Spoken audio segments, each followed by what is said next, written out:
भारतानं पहलगाम दहशतवादी हल्ल्याचा घेतला बदला। पाकिस्तानमध्ये 100 किलोमीटर आत घुसून 9 दहशतवादी तळ उद्ध्वस्त। सर्वसामान्य नागरिक आणि पाकिस्तानी लष्कराच्या ठिकाणांवर कारवाई नाही। 25 मिनिटात पाकिस्तान आणि पीओके मधले दहशतवाद्यांचे 9 तळ उद्ध्वस्त। कर्नल सोफिया कुरेशी आणि विंग कमांडर व्योमिका सिंग यांनी पुराव्यांसह पाकिस्तानचा बुरखा फाडला। भारतासाठी अभिमानाचा दिवस। ऑपरेशन सिंदूरवर पंतप्रधान मोदींची पहिली प्रतिक्रिया।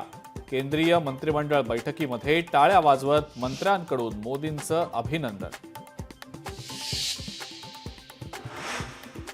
राष्ट्रपती द्रौपदी मुर्मूंकडून भारतीय सैन्याच्या कारवाईचं कौतुक। पंतप्रधान मोदींकडनं राष्ट्रपतींना ऑपरेशन सिंदूर संदर्भातली माहिती।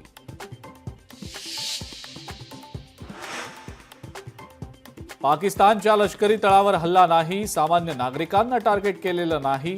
पहलगाम हल्ल्यातल्या मृतांना न्याय देण्यासाठी ऑपरेशन सिंदूर राबवल्याची भारतीय सैन्याची माहिती। ऑपरेशन सिंदूरमध्ये मसूद अझहरच्या कुटुंबातल्या 14 सदस्यांचा मृत्यू। मीही मेलो असतो तर बरं झालं असतं, संपूर्ण कुटुंब ठार झाल्यानंतर अझहरची प्रतिक्रिया। दहशतवादी हल्ल्याचं उत्तर युद्ध नसतं, सरकारच्या चुका दाखवल्याच पाहिजेत। एअर स्ट्राईक करणं हे उत्तर नाही, राज ठाकरेंची प्रतिक्रिया।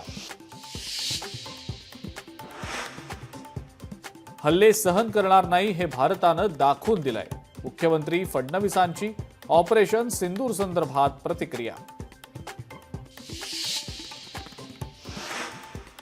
आणि ऑपरेशन सिंदूर पंतप्रधान मोदींच्या नेतृत्वाखाली यशस्वी। संरक्षण मंत्री राजनाथ सिंग यांचं वक्तव्य, तर भारतीय लष्कर आणि पंतप्रधान मोदींचेही मानले आभार।